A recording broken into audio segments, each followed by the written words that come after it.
CM Revanth రెడ్డికి ఇంటా బయట గుక్క తిప్పుకోనియకుండా పరిస్థితి నెలకొంది. పార్టీలో అసమ్మతి, ప్రజల్లో చులకన భావం ఏర్పడింది. చివరికి ప్రభుత్వంలో కూడా తలనొప్పి తయారైంది.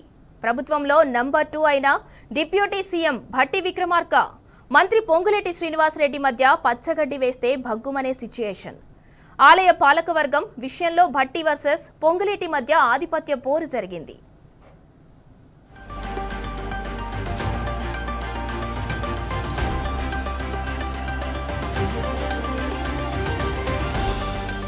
ఖమ్మం జిల్లా నుంచి డిప్యూటీ సీఎం భట్టి విక్రమార్క, మంత్రి పొంగులేటి శ్రీనివాసరెడ్డి ప్రాతినిధ్యం వహిస్తున్నారు.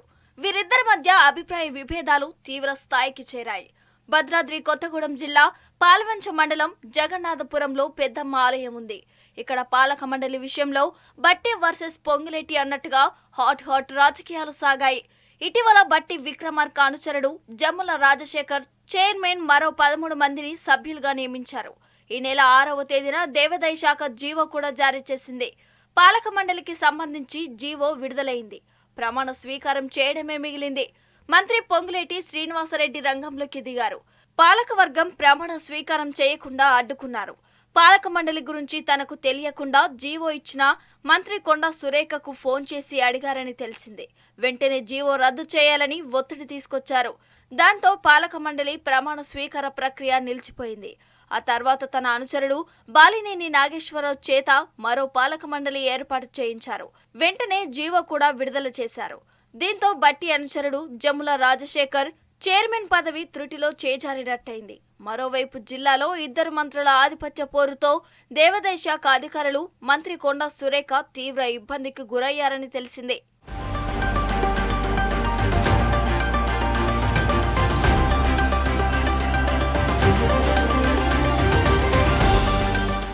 మంత్రి పొంగులేటికి ప్రభుత్వంలో ఒక వర్గం అండగా నిలిచినట్టు తెలిసింది. కొత్తగూడెం ఎమ్మెల్యే కూనంనేని సాంబశివరావు, ఎంపీ రఘురామిరెడ్డి సిఫారసు లేఖలు, మంత్రిగా తన లేఖ, రాజ్యసభ ఎంపీ రేణుకా చౌదరి మద్దతు తీసుకుని పాలక మండలిని ఏర్పాటు చేశారు. భట్టి విక్రమార్క సిఫారసు చేసిన గ్రామానికి చెందిన మరొకరితో పాలక వర్గాన్ని ఏర్పాటు చేయించారు. పాలకవర్గంలో సిపిఐ నాయకులకు 4 చోటు కల్పించారు. అందరి మద్దతు కూడగట్టి దేవాదాయ శాఖ మంత్రి కొండా సురేఖ, జిల్లా ఇన్ఛార్జి మంత్రి కోమటిరెడ్డి వెంకటరెడ్డిపై తీవ్ర స్థాయిలో ఒత్తిడి తీసుకొచ్చారు. దాంతో తప్పనిసరి పరిస్థితుల్లో ఈ నెల 19వ తేదీన జీవో నెంబర్ 112ను దేవాదాయ శాఖ జారీ చేసింది. అంతేకాదు, ఇదివరకు జారీ చేసిన జీవో నెంబర్ 66ను వెనక్కి తీసుకుంటామని కొత్త జీవోలో స్పష్టం చేసింది. దీంతో జీవో నెంబర్ 112 అమల్లోకి వచ్చింది. పాలక మండలి ఏర్పాటైంది. మంత్రి పొంగులేటి శ్రీనివాసరెడ్డి పంతం నెగ్గింది. డిప్యూటీ సీఎం భట్టి విక్రమార్కకు షాక్ ఇచ్చారు.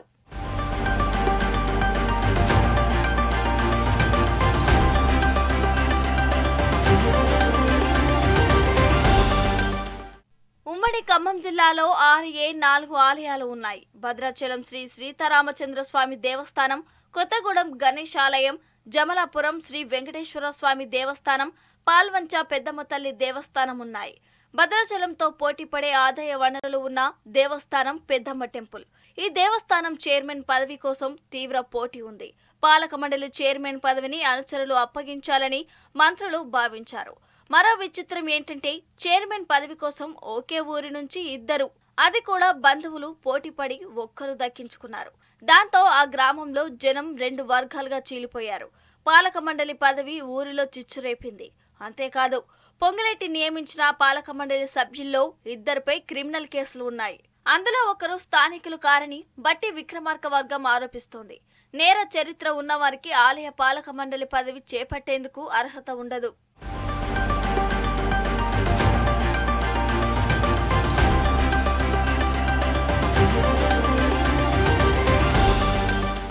పాలక మండలి అంశంలో డిప్యూటీ సీఎం భట్టి విక్రమార్క సతీమణి మల్లు నందిని ఎంటర్ అయ్యారని తెలుస్తుంది. పాలక మండలి చైర్మన్ పదవి ఆశించిన జమ్ముల రాజశేఖర్ మీద ఆగ్రహంతో ఉన్నారని ప్రచారం జరుగుతోంది. రాజశేఖర్ వల్ల భట్టి విక్రమార్క ప్రతిష్టతకు భంగం వాటిల్లిందని అంటున్నారు. మొత్తానికి ఇలా పాల్వంచ పెద్దమ్మ ఆలయ పాలక మండలి చైర్మన్ పదవి అధికార కాంగ్రెస్ పార్టీని ఇరకాటంలో పడేసింది. మంత్రి పొంగులేటి ఏకంగా డిప్యూటీ సీఎం భట్టిని ఛాలెంజ్ చేశారు. ముందు ఇచ్చిన జీవోను రద్దు చేయించి తన పంతం నెగ్గించుకున్నారు.